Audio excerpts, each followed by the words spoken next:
Hello, everyone. This is the fifth podcast of the Harbingers of the Sith'ari. So everyone, please introduce yourself. Akari. That means I go next. That means I'm Jacco. This is Viccus. And this is your host, Zara, not Jacco.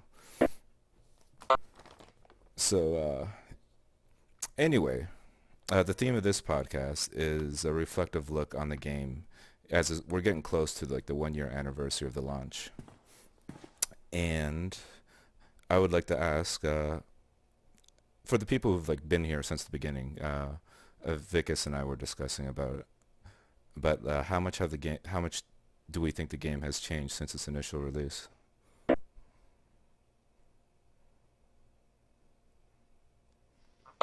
Uh, I'll go first on that one. In the very beginning, the game was it was completely archaic compared to right now. There are so many features that the game has that it didn't have back then. Um, if you could go back and play a day in the life of the early days, the first thing you would notice about your tune is that you can't sync any of the colors on your outfit. That's one thing that everyone remembers is when that arrived, and it was at 1.2 or something. Whatever. That is something that is a major improvement. The addition of a lot of operations and things, and PvP maps and things. The game has grown significantly. I mean, they're talking about adding new planets and stuff, and all that is great. But I think that the addition of guild banks and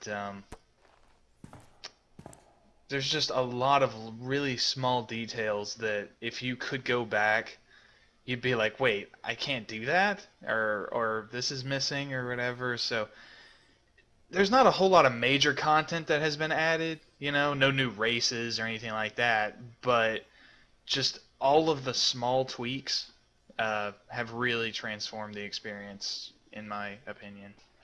So, Akari, what do you think? Yeah, definitely. Well, it's kind of like all the stuff that probably should have been there trickled in throughout, and that was mainly due to uh, EA pushing it out more than BioWare.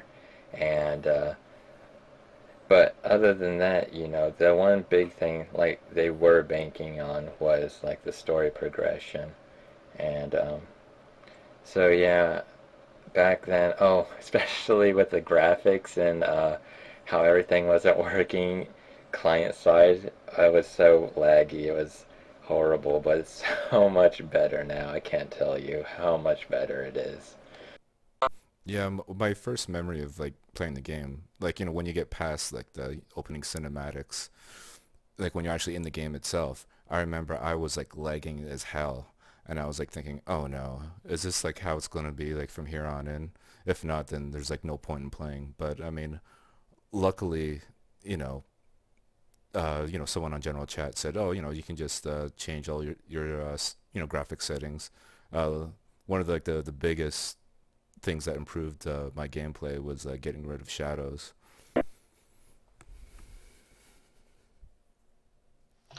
Yeah, and they've made a lot of tweaks to the graphics and everything, like the options and stuff. There are entire options in the graphics category that used to just not exist. A very low on this category or a very high on this category. They completely didn't exist. Um, didn't exist before. So lots of major amounts of uh, graphics tweaks, things to adapt to systems because they want everyone to be able to play, of course. And it also helps that not quite as many people are playing. Originally, it was every server was just overloaded back then. Yeah. What do you Oh, think, Jacko?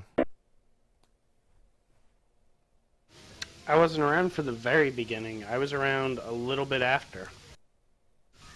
My impression of it, I started playing in February last year. But And from that moment, like when you first started playing to now, like what are like some of like the big changes you can see? it's been crazy. The performance they've increased it so much since I started uh, since I started playing. When I first started, my game always lagged. Like, it was always a thing of lag. And then 1.2 came out, and it smoothed it out a lot. Like, my entire game ran smoother with that. And then each additional patch, smoother and smoother. Like, my game runs great right now. So next question I want to ask everyone is, what would you like to see like as like options in the future? On the forums, on the podcast forums, Radasu wrote that he would like to see sort of like a defecting to the opposite faction function, which I think would be pretty cool. I would agree with that. I'd like a non-Sith melee class. I'll be the first one to probably play devil's advocate because this topic has always been a thing that's been creeped up through the community and of Star Wars in general. And as great as that idea is, and I would love that too, they always, I don't know why, I forgot exactly the reason why, but they always keep on coming back to like, what is it, character balance, not balancing, but like mirror images, and then just like having to rewrite the whole script for like each of the classes, because my impression is that if you defected to the other side, you would still be the class you are, even though it's a mirror image, if you see what I'm saying. I'm not, I would be for it, but it'd be a lot of work. Oh, I think it'd be possible. I mean, I don't think there'll be a lot of rescripting involved if, like, say they just made that option available to like level 50s, where there would be little to like no like cinematics involved, like dialogue and whatnot. And but if I may speak, I'm on the same page as Akari on this. And the problem with, okay, well, wait till you're level 50 and then cross over, is that I think BioWare plans on adding content. I think they plan on adding story. Anyone who has finished the Warrior storyline, for example, it leaves off on a very open-ended note. You feel like there could be more. So I feel like they did that on purpose, and I feel like there is more story to actually be told, and hopefully we'll have more dialogue, more cinematics and stuff. And if you switched over at 50, obviously that couldn't really happen. And then there would also be the problem with like, well, I want to switch earlier on in my character's story. Why can't I do that? And I think that there's just too many problems with it. And I think Akari is right that there's an issue with taking your character and jumping to the other side. If you're a smuggler and you come over, well, okay, you'd be like the equivalent of an agent or something. But the problem is your voice would change to agent. I mean, you would no longer have your agent voice. It's either that or they got to pay whoever did the agent voice to do, or the smuggler voice to do all of the agent dialogue. The problem is the voice acting. I think that's where the obstacle is. This game's major strength, the voice acting and all that, is also its biggest weakness when it comes to certain content. If I may speak. Um, on that note, actually, they they do have a contract with the voice actors, so they could technically put them to work to do that. They wouldn't have to pay them any extra because they've already paid them in the contract that they already signed up to. Um, that's all I really had to add on that note. Also, with the story, I think didn't someone leave from them other than the doctors? I like story writers. I'm not sure if I'm mixing two things, but if I am right, they've already have like content for like a nut for a whole year. So until that point after, there's probably won't be, unless that was already in the mix and already hinted to, it probably won't be seeing anything like that in this whole next year. Yeah. Yeah. Yeah. Anything that's going to be released, anything big that's going to be released within the next year has already been sort of like leaked out, I think. You know, I'm talking about how, oh, you'll be able to get sort of an HK, you know, you get an HK equivalent companion and all that. That's a major content release. Um, so they want to give those teasers and stuff, and being able to defect would be definitely a teaser. Akari, you've been keeping up on the news. Are they talking about doing guild ship uh, content release within the next year? I personally, through everyone, I know that sometimes the writers usually, the hosts will kind of be like, "How about that?" Kind of like what we're doing. But from official work, heads and stuff, unless you've read it before, I haven't really read their specific news. But it might have been like an archive that I haven't read either. But I, I I think think they, I it's think they would, but I can't remember. I think it's a rumor, from what I can tell. Because that rumor, by the way, everybody, that has been around forever, since the very first days of SWTOR. Guild ships, we're gonna have guild ships, and we've been so excited. And a year later, we still don't have it, and there's not even a word, as far as I know, of when that's coming. So, as far as I know, it's a rumor, but it's a rumor that I think BioWare has hinted that they want to do in the future. I don't think they have any sort of like, oh yeah, that's coming next year. It's not confirmed, but I don't, as far as I know, but they want to do it. Oh, if I may speak one more time, I just did a little quick search, and yes, I do. I refreshed my memory, and that has nothing to do with the guild ships, but about like content and the voice, everything.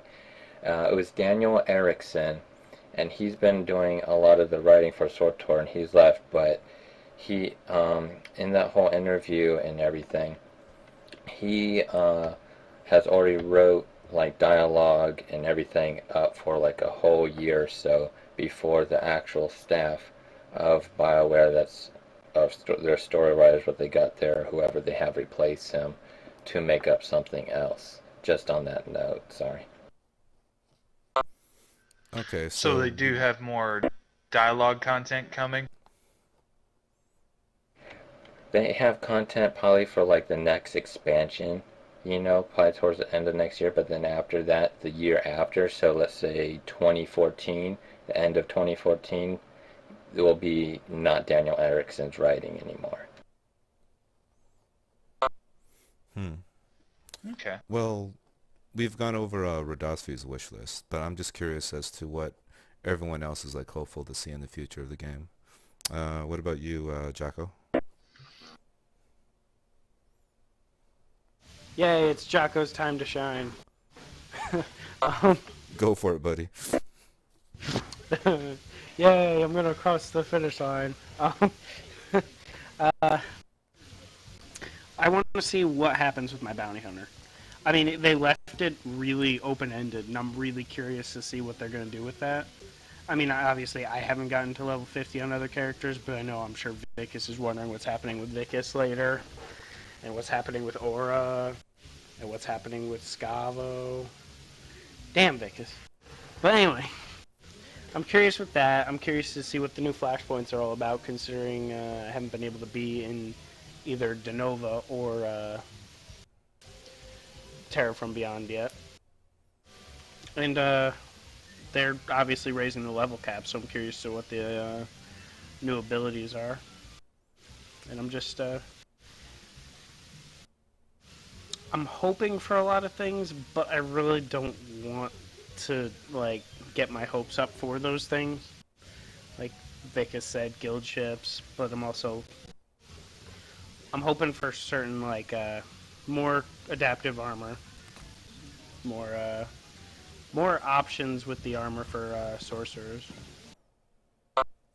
The thing I'm kind of hoping for, it's like I doubt they'll do it, but it would be really cool if they did, is like introduce like new companions to like all the class characters. I mean, I love the companions. Well, not all of them, but I like a lot of them that are already associated with the classes. But I don't know. I think there could be maybe like more variety of companions to choose from with like different skills, like where they'd be more appropriate to use in this situation, or another companion would be like more useful, in another situation. I don't know. Does anyone agree on that? Oh, I'd love for more companions. Yeah, that'd be interesting. Also, they could probably, if they really want to screw with your relationship, they could like add another bystander of either sex or something where you can like cheat or something like that and have like this drama thing. That'd be kind of funny. I probably wouldn't do it, maybe, but it would be funny. Oh, that sounds like something Jacco would do. What about you, Vickers? Do you have like a wish list for the future? Sittable chairs. I know Lynn would say that. Yeah, she'd said that Oh, so I got many one. times. Yeah. Chat bubbles, Sittable please. chairs. Just what I really want is just RP things. One thing I've always really like hoped that they might do in the future, and this has some technical issues that I will address after, but one thing I've always hoped for is the ability to, um, let's say I could go up to Jacco with the social item that I've got, like a holo communicator, and I could maybe record an image of Jacco. I could assign him to it. And then after that, I could hold up the holo communicator, and even if he's not online, and it would bring up a holographic image of Jacco, and my character would be like chatting with him, like a life-size version of him, almost as if I'm having a holo call with Jacco. And until I assign it to someone else, it's Jacco. And I just think that that would be really cool as like a little social item. But somebody pointed out to me once upon a time that the programming difficulties in that are probably pretty extreme. Being able to record the definitions of your character and stuff, in that much detail and everything into an item like that. So maybe it's not realistic. I'm not a programmer. But I would like to see RP items like that. And not long after I came up with that idea, they released the pack that included the little holocom thing where you can hold it up and like a little image of a ship or whatever is above it. And I thought that that was really cool because I was like, oh, they almost made what I was talking about. But so I just settled for that for now. Yeah. Another thing, totally kind of related for the RP thing. I want to be able to get a damn haircut. I'm tired of this damn Yes. Yes, barbershop. They need more hairstyles, and they need the barbershop, yeah. Totally. Yeah, I want to be able to age Viccus. He's really old now, and I really want to be able to add some gray to him and give him a goatee and all that good stuff like he's supposed to have at this point. Yeah, I mean, yeah, I agree with that. I mean, that would like have some like awesome like RP applications. Like say if like a story for your character you wrote that like your character, has an explosion in front of their face and then their face is all scarred. And then like later on you can have that reflected. I totally agree. And usually you get people that probably think like, oh, they'll never do that. It's just a waste of time. But they put enough time to put like emotions in, which I didn't know until you guys told me about, which just really works on your character's face, and that's quite a bit of work there. So, it'd be really cool to see them do something like that. And they're really, I think BioWare really are into their kind of like RP community, especially with stories and all that kind of stuff. So, yeah, that's on my wish list, and don't know when we probably see it, but I want to put it past them if we got to see this kind of stuff eventually, and when it does, it'll be really cool. Now, I've never been a big fan of World of Warcraft. I played it for like 2 months, Never got into it. But they put a barbershop in that game. I don't see why they couldn't in Sith'ari. And another thing that World of Warcraft did that I think would be really cool is the pet fight system. That would be cool as hell. The pet fight system. Yeah, it would be really neat to have my little counselor Oriki battle Stormageddon. Oh, Right. dude. What you could do? You could like set up like a underground like cockfighting kind of thing and like do bets and all that stuff. Uh, How perfect Yeah, would that be for the yeah. Harbingers? It would be so great. You know what I it could see would. happening now? I could see like what's that group called? PETA uh going in an I was uproar gonna about say it. there's gonna be the online PETA group, protecting virtual animals' rights. Oh, that'd I be know. hilarious. Speaking of PETA, this has nothing to do with anything we're talking about. But did you see that they made a Pokemon parody game showing the demerits of Pokemon abuse? No, I haven't seen that. No, But let's stay on topic, people. Come on. Okay, so right. next, I'd like to ask, where does everyone predict the game going in the future? Well, for me myself, because the free-to-play option is coming soon, I can see BioWare to like try to like encourage like still paying customers to still pay dish out money, that they're going to be like just dishing out like a lot of new features around that time, just like one after another, like maybe to the extent it's like where there's like a patch almost like every week. I think that we can expect, because you got to look at the pattern over the year. What have they done? That gives you an idea of what they're gonna do. More operations. Clearly, that's the direction they're going. That's the direction they like. So until we see a change in that, we can anticipate more operations, more PvP maps, more flashpoints, occasionally a new set of armor, pretty much with every major patch. They will likely be recolors of previous ones, just judging from their pattern. Um, but they will have new stats and stuff, and they'll get more and more powerful, and each one previous will become really easy to obtain. Pretty soon, what is the new one? The one after Black Hole. It's going to become obsolete pretty soon, if they release another one. So, yeah, I think that safely we can predict that. What I don't think that we can predict, something that everybody seems to hope for, and I hate to crush everybody's hopes and dreams here, but the idea of new classes is probably not going to happen immediately. And the reason, and I've always wanted to sort of put this out there, it it doesn't seem practical to me from BioWare's perspective to create an entirely new class, because then you got to pay a totally new actor, a contract like Akari was talking about. You got to pay a whole new voice actor to do a whole new storyline, new writers to write all the script, writers to create the plot and everything. I mean, you got to hire a whole new team to do that, and that's before you even get around to hiring the people who actually create it, like the programmers and stuff.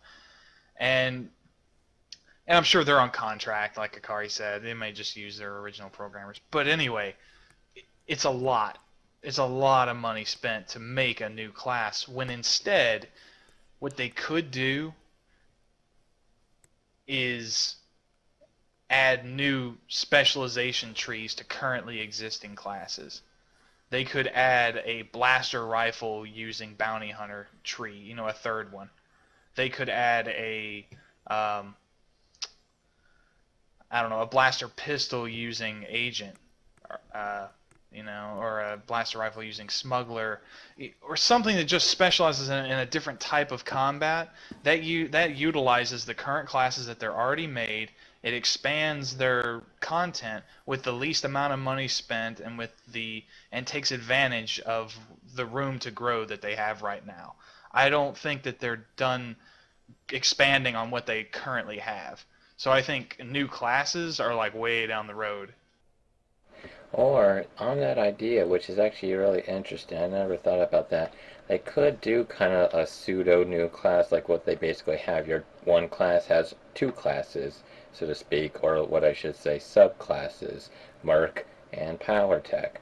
You could add a third one in there, so each main class has a new third one, which would go back into replayability in a sense. People experience new content as a new type of role and everything as that same class. Yeah, I'm not a World of Warcrafter, but from what I understand, that's touching dangerously close on World of Warcraft stuff. From what I understand, in World of Warcraft, you could exchange, back and forth between two different spec trees or something like that. Uh, so yeah, that sounds like if they did that, then I'm sure BioWare is strongly considering it. So that might be something that'll pop up. But again, I think that it's less likely that we'll see entirely new classes with all new voices and all this good stuff, because that's got to cost a lot. I don't even want to imagine how much that must cost compared to, hey, let's just use the current bounty hunter voice, the current bounty hunter story. We don't have to make all this new stuff, and instead just create a new spec tree for them, and and a new race or two, and suddenly people want to start over and play a bounty hunter again just so they can try the new tree. On that note, they are adding the Cathar soon. And I can't picture a Cathar talking like Jacco. Like No, I introducing in can't what either. way? As like a playable species? Yep. Yeah, you're not familiar with that? It's been announced for a while now that Cathar is a gonna be released within the year or so. Akari might know a little bit more about that. I don't know. It just strikes me as such a like an odd choice to have as an additional species. I mean, the I Cath are agree. okay, but out of like all like the species in the Star Wars universe to choose from, like why them? Yeah. You know, And for anyone who is like, oh, I want to play a Trandoshan, I want to play a Rodian or something like that. You come up with, or I want to play a Wookiee. There's all these really cool species that people come up with. I want to play that, and it sounds simple enough. Just add it.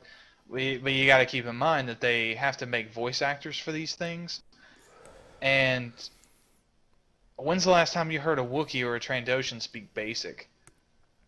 They're going Wookiees to be are supposed to speaking a say, guttural language, and they're going to be speaking like a guttural language most likely. Their native language, and I don't know about you, but I don't want to hear the same recycled guttural, 20 lines over and over for my entire character's story. So they're probably going to stick to races that speak Basic frequently. and that I'm guessing the Cathar will have their own voice. If so, we probably will see more races, but it'll just be in like long strides in the year and stuff, since that would take a lot of time. I'm assuming that they have their own voice actor, so it probably won't be The, like two for each side. It'll just be like one race for this like whole year or two, the next race for the next whole. If they do that. yeah, I don't think that they're gonna add a unique voice to the Cathar because the voices are based on the class, not the race. When you're a bounty hunter, Twi'lek bounty hunter, you sound exactly the same as a Zabrak bounty hunter. It's based on the class, not the race, which is another reason why they can't make a Wookiee or something, because then you'd have a Wookiee bounty hunter or something sounding like Jacco, which would be completely out of place. So they have to pick races that it makes sense that they would use that voice, because the voices are based on the class. So the Immersion breaker. Cathar, yeah, it's an immersion breaker. So they created that rule for themselves a long time ago that the voice is based on the class, not the race. So there isn't going to be a Cathar voice. It's going to be, which is why I'm not terribly excited about the Cathar. It's not going to change much. It's just a skin change. It's just going to be the same voice. It's going to be Jocko's voice or Viccus's voice or whoever's voice, except he's just gonna look like a Cathar now. That's about it. So it's not gonna be a new voice or anything like that. Which is why they can't do a Trandoshan or something, because a Trandoshan warrior would be pretty ridiculous, sounding like Viccus. One species, well, it's not exactly a species, but one new playable, what the hell, we'll call it species just for now, that I would like to see is, say, like a droid, where it's like the whole backstory is, like, like this experimental droid that is kind of like, I guess, fighting for its, like, fundamental rights as like a sentient being, and and it has to deal with like all this crap from like in prejudice from like organics. You talking about a new class? Well, no, sorry, not a new class, but like a new species. But then again, I mean, that would be hard to implement. But what I was just saying, the story is based on the class, not the race. So you can't make a race and then have a story where, like, oh, this Trandoshan or this droid or this Wookiee was oppressed and now they whatever, because the story's not based on the race, it's based on the class. So it would But they be the do. bounty hunter starting out. Go I ahead. was gonna say, no, but like, though, even though like with your class, depending on like what species you play, like NPCs will like treat you differently. Like if you decide to play like a Twi'lek as like a marauder, it's like all like the rich snobs on Drummond Cast. I mean, they kind of like look down on you. Whereas if like say if you play like a pureblood Sith, they're like more open to you. So I mean, Right, they could that's try to entirely do doable. that with like a droid, I think. Like have maybe that same type of prejudice, but then again, they would have to write new lines and whatnot. So it's very unlikely that will ever happen. Yeah.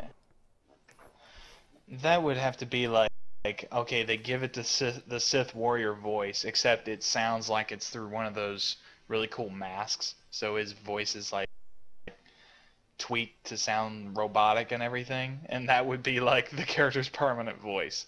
So it's kind of, I don't know, but I don't know if they would do something like that or what, but that's what would have to happen. Dude, that sounds fun as hell. Because you could, like, finally have a use for cyber teching. You could build your own parts. Woohoo! Yeah, definitely. So moving on, But we have a new feature now, part of the podcast. It's question and answer time. Basically, what this is that I'll pose a question that's been put on our forums specifically for this podcast, and this question is directed at you, Jacco. So Joe, he asks, "What's the story behind Jacko's mohawk? Did it feel like he wanted that hairstyle one day, or is there a huge, deep explanation behind it?" This is my question. This is my question. It's your question. The story behind it's Jacko's the mohawk very first question is, I've ever been asked. the story behind Jacko's mohawk is, and this is the real story. It's not in character or anything. There's no real reason for him. It's because the first time I made his character, he had long hair. And I got him to like level 5, but I decided that his body type was too small and he didn't look the voice. So I deleted him. And then I made a character who looked more gruff, who looked more like the bounty hunter sounded. And at the time, I had long hair, and I really wanted to cut it, and I was like, I want a mohawk, so I gave Jacco a mohawk. That's the whole reason. Okay, I mean, I was expecting like a whole deep story behind it. Like I had some kind of In character. significance for Jacko. I wasn't. In character, I could probably say something like, oh, he's a Mandalorian, so it's a warrior's haircut. But that's just dumb. No, I just felt like giving him a mohawk, because it looked cool. So there you go, Joe. I hope your curiosity has been satisfied. So with that said, we're going to end this podcast. And before we go, I'd like to thank Akari for showing up. We needed like a last minute replacement for the Oh, podcast. anytime. And at the same time, I just want to point out to like everyone that's listening in the guild, um, if you ever feel like you want to be part of the podcast, like if you feel like you have like a lot to say, then by all means, like, talk to like any one of us and we can get you on. I mean, I don't want everyone to feel that, the podcast is just restricted to, like council members or like, leadership. And right, so that's the end of our podcast. So I'll let everyone sign off, starting with you, Akari.